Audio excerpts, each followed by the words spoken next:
It's another beautiful Sunday afternoon. This is Rubbing Minds. Welcome. My name is Ebuka Obiuchendo. Great to have you here as usual. And it's day 55. 55 days since over 200 girls were kidnapped at the government secondary school in Chibok, and we still don't know their whereabouts. That's about 8 weeks. Let that sink in, and you understand what these girls are probably going through. Last week, we did hear from the Chief of Defense Staff saying something along the lines of the military knowing where the girls were, but they couldn't go in to get them. It seemed like there was a glimmer of hope with that statement, but it's been over a week now, and there's been no progress going on from there. So we don't know if that statement was made to assuage, or calm people's nerves, or if they really have not found out a way of going in without endangering the lives of the girls. But the most important thing is that these girls are still out there after 55 days without any progress, as it were. We did have the United States military coming in as well, and the intelligence, from 3 countries, the US, the UK, and France, all without any progress. There was a meeting that was held in France with the president of France, Francois Hollande. All of them have still not necessarily yielded anything positive so far.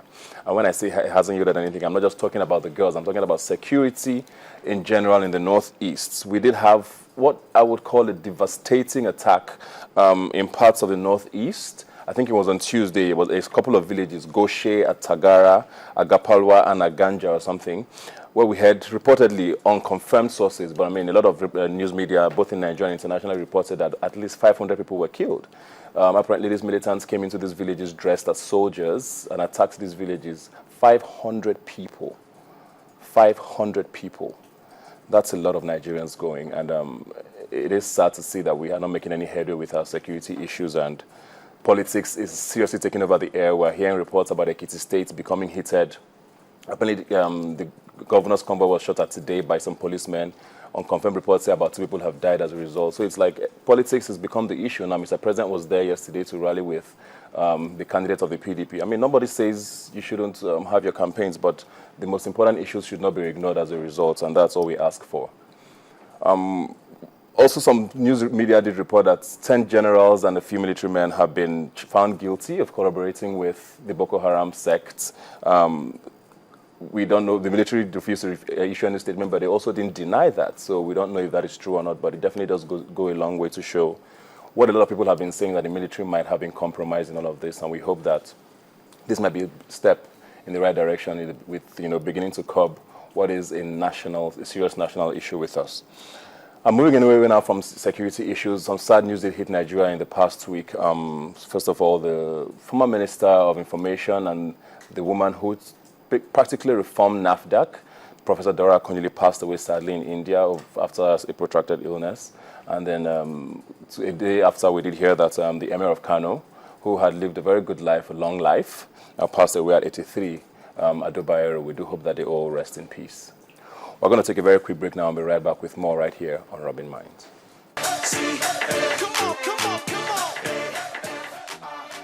Welcome back. Now, the World Cup is about to take over the entire world on the 12th of June. June 12th means a whole lot of things for Nigerians, but on the 12th of June this year, all of the world's attention will be focused on Brazil as the World Cup 2014 begins. And of course, Nigeria will be a part of that global celebration. And we're going to be talking about the Super Eagles' chances. And you know what to look forward to in the month ahead. It's going to be a crazy, crazy, crazy month. And I have specialists right here in the house who are going to be dissecting all of this with me. Biola Kazeem, sports analyst, thanks for being here with me today. Yeah. Blessing Victor Meteke, thank you very much for being here today. And of course, Seun Ajidagba. Very passionate. You've been here before, and the last time it was quite a heated... always a pleasure to be here. Yeah, thanks for being here today. Let's start with you, Biola. Nigerians when the groupings came out, Nigerians were very excited. We seem to have, quote-unquote, the easiest group amongst the Africans. At least that's what Nigerians thought. Yeah. Then different things happened. And people are not so excited anymore. Well, you've got to say that, yes, maybe 4 months ago, Nigerians were a lot more excited, about the chance of the Super Eagles. But like you rightly said, since we've played, 3 games now, Scotland, and the game against Greece, and only this morning against the United States, the signs don't look good. Actually, they look slightly ominous. Our key players don't look like they're on form. The fight and the being difficult to beat attribute that this team has built over the past 2 years. I mean, we lost the game only a few hours ago. And what used to define this team, like I said to a lot of people, is that even though they probably aren't the most exciting Nigerian side we've seen, they're probably the hardest to beat. They hardly lose games. They played against Italy, remember, with a ragtag team. They got something. We played against Catalonia in Catalonia. They always get something from games, but that didn't happen. So, but again, we should say that generally, you look at all of the friendly games that we've been seeing, they've all looked very, very lethargic, hard to watch games, and so you can say that's a malaise that troubles all of the teams. But hey, we are here to talk about Nigeria, and like I said, the signs don't look good. Apart from Vincent Eyama and Victor Moses, you look at all the other players and you know that they can play better. People like Obabona or Mero, they play better football that we've seen, but it doesn't look like they might be ready for this World Cup. But like we were saying before we started the show, a lot of times we go into tournaments having, in quotes, terrible performances in the friendly games. When the tournament starts, we usually see a totally different Nigerian team. Yeah. We'll be hoping that that's what we get. And I think that we've had the softest landing at the World Cup in the sense that we're playing Iran first. Yeah. In the sense that we can make our mark, and build from play there. well, maybe get 3 points, and build from there.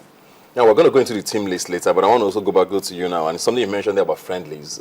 Is it right for Nigerians to judge the performance of the team from these 3 games that have happened in the last couple of weeks?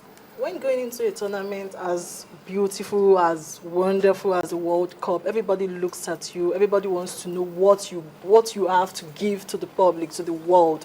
So most times you want to judge them based on friendlies, because friendlies are also part of the game. It's just like a warm-up. I want to go to the market. I have to put on a dress. I have to put on a shoe before I go to the market. So it's just like a warm-up. And just like Biola rightly said, the games we've played so far, though we've not lost, apart from this one we lost against the USA by 2-1.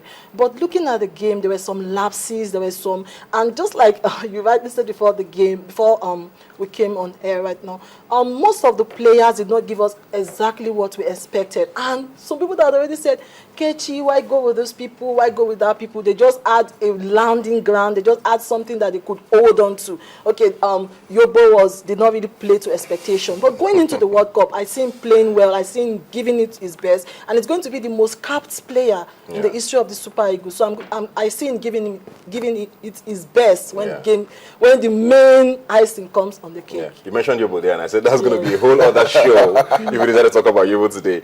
But the one thing that this team has had going for them, like he mentioned in the last year and a half, or at least 2 years since Keshi has been in charge, has been the fact that they never just say die. I think they have a record of scoring their goals the most in the last 15 minutes of their games. You don't write them off. You might be leading them 2-0, 1-0. They almost always score in the last 15 minutes. Is that spirit going? Do you see that spirit continuing? I mean, we saw a bit of that even in the friendlies. Against Scotland, they scored in the final 15. Against USA, they didn't score 2, at least they scored. Do you think that's going to continue? And that might be our winning sort of factor?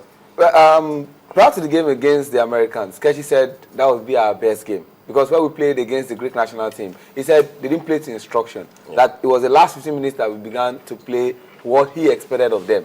But let me just use the local balance. How Sunday will be?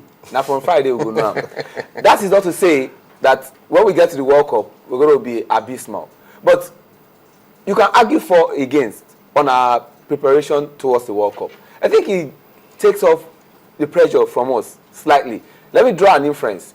Going into the Olympics, Usain Bolt just looked at you and Blake, who was his training partner, that this guy, you also be in the spotlight, so that it takes a bit of pressure from me. And when they went to competitions, he was just taking it slowly. And he came second in every race. He came second, and everybody said, it's all over for Usain Bolt. You and Blake is going to take the world by storm. But when he got to the main competition, the rest is history.